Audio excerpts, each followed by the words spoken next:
Hey there, all you art fans. Doug Carson here with another episode of Who's Art It? And today I have got the wonderfully fun, talented, interesting, unique, and spirited Hazel Mountford in the studio with me, talking about what her processes look like, where her next evolutions might be, and how she became the world-renowned international artist who's a multiple award-winning, and how that journey's looked for her. She's a fantastic human. She's a great friend of mine. If you like what we're doing here, click that subscribe button. Take care, and remember, keep art it. You have a problem with authority.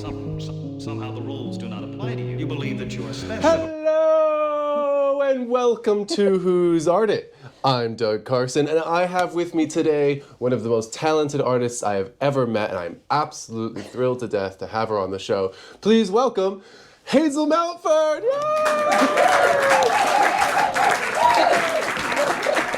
Thank you. Hi Hazel, how's it going? Hello, I'm good. So, welcome to Who's Art It? How are you today? I'm good, yeah. We're here, we're talking about some artistic things. So, I actually met you at an art fair. Indeed, yes. Yeah, yes. so we met, what, 5 years ago? Oh, God. 6 years ago? 5 years ago? Yeah, I think it was about 5 years ago. Yeah. God. So do you do a lot of art fairs?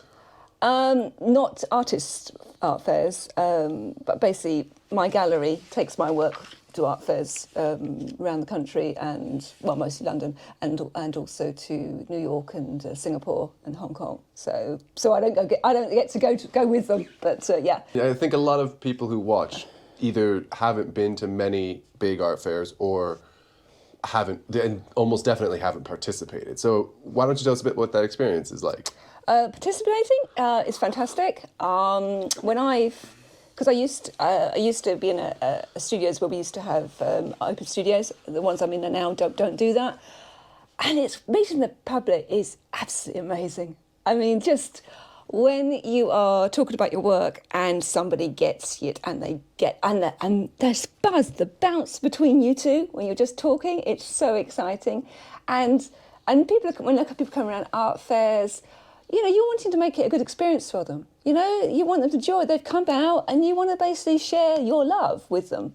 And it's a great opportunity to be able to do that. And I kind of miss not doing that. So, which is why I've done just a few odd years to do the Bristol one. I'm doing the Bath one. So it's like, yeah, I'm quite keen to get back into doing that again. Tell us a bit about your work. I mean, from what I understand, it's very focused on the intersection between urban animals and humanity. Am I mistaken? No. I mean, well, it sort of started with a series called Keeping a Grip on the Capital, which was how I looked at wildlife as being successful or unsuccessful and being driven out of the urban cities, and it also mirrored my own experiences of living in a city and feeling that pressure of being pushed out. So that's Keeping a Grip series. And how long ago was that series? So I started that about 10 years ago. 10 years, yeah. Well, because one of the things I talk with some younger artists about is like finding their voice. Yeah.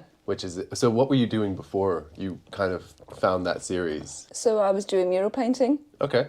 And before that, so I trained as a prop maker. Okay. And scenic artist, and I did some work on that for independent films. I was making laser guns and things like that, and then I got into mural painting, and then unfortunately I got hit by a car, and so I was in hospital for about 2 months, and I couldn't work for about 6 to 12 months, I think it was. Had a bit of a reimagining of myself, and decided that I wanted to sort of produce my own work. Okay. And then I took my own studios and had an open studios, and at that open studios I got 3 galleries introduced themselves to me. Oh, wow. And I took up one of those galleries and they took me to Battersea Affordable Art Fair, and kind of never really looked back after that, funny enough. I mean, I carried on doing the scenic artist for a bit of time as we made that transition.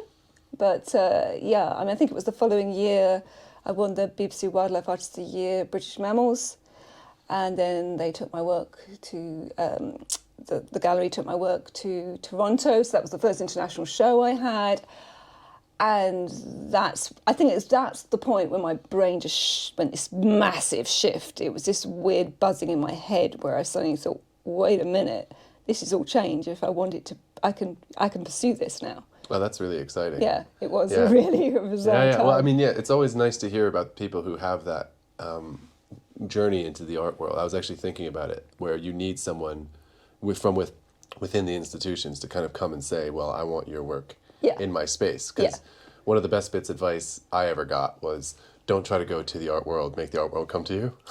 That's a lot of young artists say. So how do you do this? They say, oh, you have to get the galleries to come to you and find you, rather than you approaching the galleries. And then they go, well, how do I get seen? And then that is basically doing artist-led fairs and stuff, and being seen in competitions and things like that.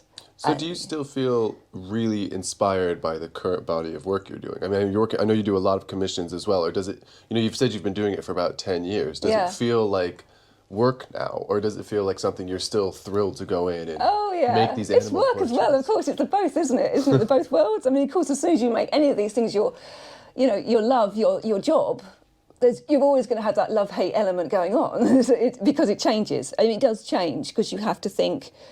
You also have to have a commercial head as well. As soon as you decide that. Although I think I did have a commercial head. I don't think I'm not out there type person. I think I'm reasonably conventional to a certain extent. So I think in some ways, I probably wouldn't go off piste. I mean, if I was doing I'm doing something at the moment with a joint project with a poet, and we're making a book of hours. I don't know if you heard of a medieval manuscript. No, I don't think so. I mean, I'm now. Sorry. Do my homework, It's an illuminated manuscript, and obviously this is not for sale. It is for sale, but it's not commercial. It really is purely just we're responding to this bee we've been given, and that's quite exciting. But I also do love doing what I do as well. Yeah. But it's quite good to have every now and then have something where you just go a little bit out of those boundaries. Well, when's the last time you painted in front of people? That was probably, about 12 years ago. Because for those of you who are paying attention, Hazel is one of the featured artists at the Rotary Art Live event. Yeah, that's totally out of my comfort zone. Yeah. I don't know. You've got an hour. You can do whatever you want. Can I have a lager? you can have a lager. You can have. I've got some whiskey in the office if you want. No, that's too far. That's too far. But I once gave an artist talk in this gallery and found the prop of carrying a lager. A bottle of lager. We'll take care of you. You're one of the featured artists. But so what can you do? You have any plans? I'm curious. I mean, I know what to do. Yeah, I mean, because it's and I know your work usually takes weeks. And you're bringing a primed canvas, if I'm not mistaken. Well, no, I've got to ask you about all this. Oh God. So I mean. You guys are getting the scoop as well. So artists can bring whatever they want. They can paint whatever they want. So if you want to bring a primed canvas, we have another artist who's bringing in a spray painted canvas already. So the background's already done. Because I know your backgrounds take a lot of the time. Well, it's white because I use white, and I use it sounds ridiculous. It's white, but it's layers and layers of white, of pure white. Yeah. And it takes a long time. Your white is so smooth. Do you sand it down? Yeah. It takes. I mean, this is where I'm saying you get into that other area. It may be work, but there's also a devotional aspect to it. Almost like a monk type feel. Like a bit back to my base of doing my illustrated manuscripts element of it being, a perfectional element I have to it, and that those painting out that white background takes forever, and. Maybe financially that isn't a great idea, but it to me it is really important. Oh, and it adds such a pop to your pieces, that smoothness. It's so clearly done with so much care. I think it's totally worth it. Yeah. Do you mind if I ask you a little bit of a personal? Well, not personal, but I just because so I know that your father used to make and stretch your canvases. Well, the panels. The panels. Wood sorry, panels. They're panels of wood with wooden birch ply. backings. Yeah. So I'm curious. I know a little bit that your father's passed away, sadly, over the last few years. And have you found that you making the panels yourself has a different relationship, or is that something where? Well, how's that feel? So when I first started this whole series, which because there's on angle panels, which you would have seen now, I made all the panels, and then I approached. Then I had so much work coming in, I just didn't have time to make the panels. So I approached my dad, a poor lovely dad who retired, who I thought could do anything. Dad, will you make them for me? And he went, yeah. He just said yes. But oh my God, the poor man, the grief. And the, Dad, can you get this done in 2 weeks? Please, I need this. And I mean, he made the Optum panel, which you had the orangutan. The orangutan, and that was hard. But he always, I mean, there was so much love in there. Yeah. When he did them. So yeah, I've gone back. I mean, I've made some panels. I've also had some panels made now. So it's I have to, but there are still some of his panels left, and the orangutan is one of them. And there's something special about those ones. Yeah. Knowing that, and actually, so I did just make some new panels, and I've got his wood planing tools. Yeah. The connection, I felt his hands. I know this sounds totally, airy-fairy, but I did feel that connection with him when I was planing. It was just, a good woodworking tool is a thing of beauty. I mean, it's not something just done from B&Q, it's a proper tool. And I felt how he might have felt when he was making them for me. Oh, and it was really special, actually. Yeah. So it's weird because I'm going back to obviously how I started. I now make them again. So yeah. Do you foresee any like big changes to your practice coming up?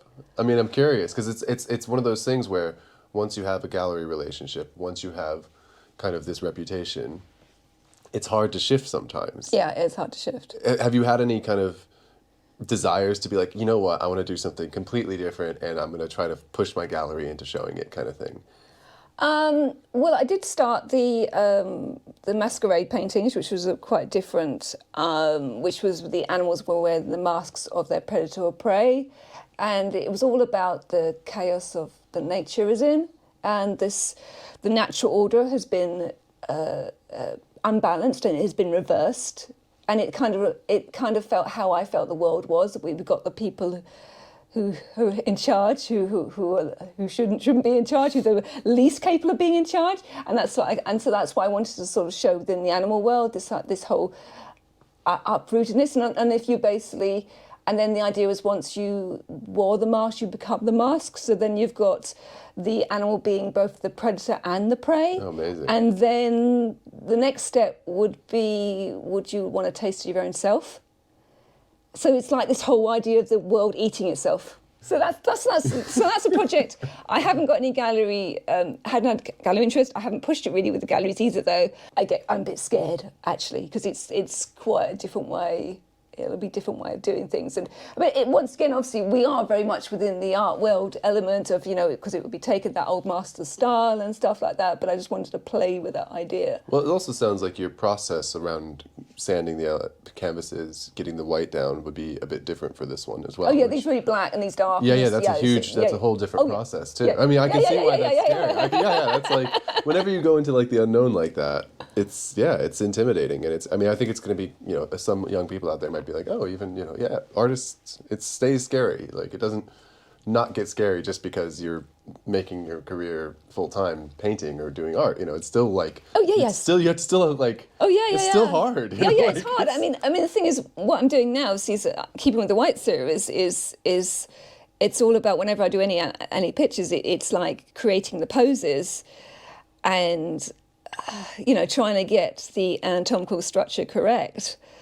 That's damn hard and scary. Oh, speaking of anatomical structure, yes. I believe we have a special prop today that Hazel's brought in, which I'm really excited about. All right, so correct me if I'm wrong, but you have worked from taxidermy for a lot of your pieces, don't you? Yeah, I do, and I have done a little bit of taxidermy as well myself as well, which was really quite calming and, yoga-ish and, which sounds a rather strange thing, but it's like, because it's a very much smooth, you're smoothing out the skin, you're taking it off, and it's then bringing it back to life again.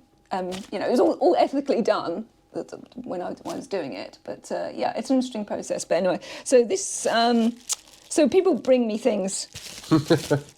I get lots of things, and I find it really interesting to study the structure, the skeletons and the muscles and structure. So this one is the one that my friend gave me was it my birthday or Christmas present? I can't remember which now. So this is a badger skull. A badger skull? Yeah. Do you want to hold it up to the camera, like a little bit closer, if you can? Yeah. Do you see that? That's cool. Oh, look at those teeth. But look at the jaw. Look how strong that jaw must be. Yeah. So this is really useful for me to get a sense of, what the animal must be like, and then also then, as I say, this idea of almost bringing it back to life again in the painting. Yeah. It's really nice. So, and then I've got muscle books, so I can, when I do my animals, I draw, this is for my large mammals anyway, and birds.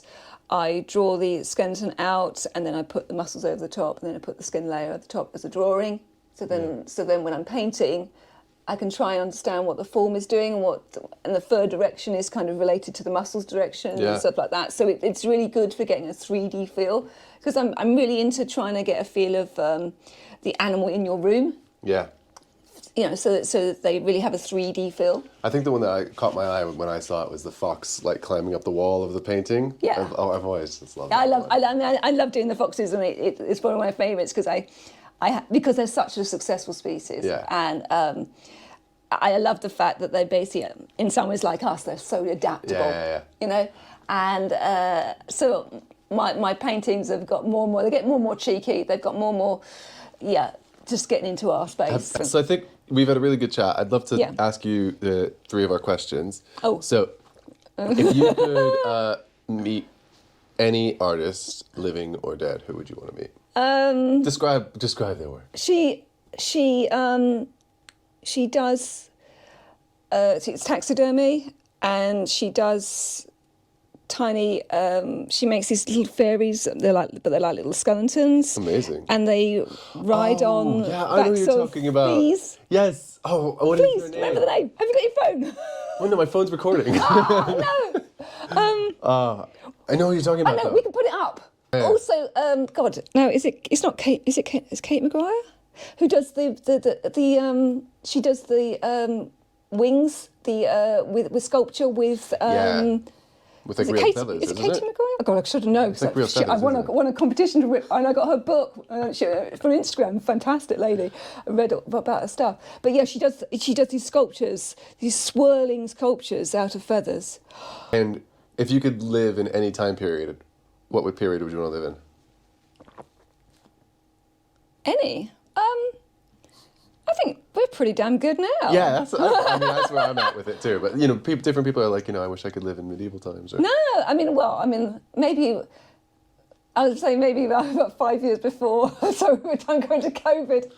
Yeah, or maybe the 80s seems like they would have been pretty fun.